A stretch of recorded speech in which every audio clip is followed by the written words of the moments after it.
তোমাদেরকে একটি গল্প শোনাবো। তাহলে একটি মজার গল্প শোনাই।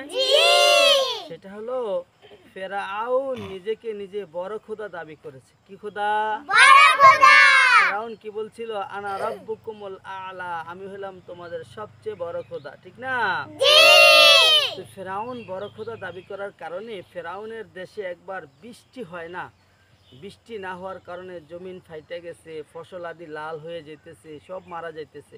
তো মানুষজন যে ফেরাউনকে বলল, ফেরাউন আপনি যেহেতু বড় খোদা দাবি করেন, তাহলে আপনি একটু বৃষ্টি দেন। কি দেন? এখন বৃষ্টি দেওয়ার ক্ষমতা তো ফেরাউনের নাই।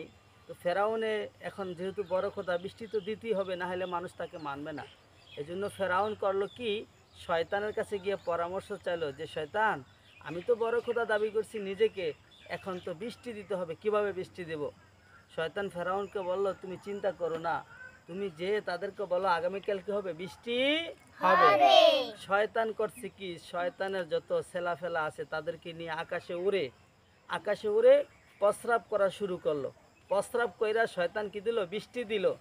এখন শয়তান যখন প্রস্রাব করে বৃষ্টি দিছে, প্রস্রাবের ঘেঁষে মানুষের ফসল আরও মরে গেছে, একবারে জ্বলে পুড়ে ফসল নষ্ট হয়ে গেছে। এখন ফেরাউনে গেছে শয়তানের কাছে যে তুমি কি বৃষ্টি দিলা?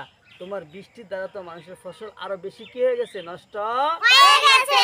এখন শয়তান ফেরাউনকে বলে, গাদা, তুই যেরকম খোদা সেরকমই বৃষ্টি হয়েছে, তুই যেরকম খোদা সেরকমই কি হয়েছে?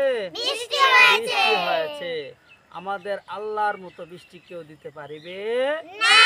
পৃথিবীতে একমাত্র খোদাকে আল্লাহ।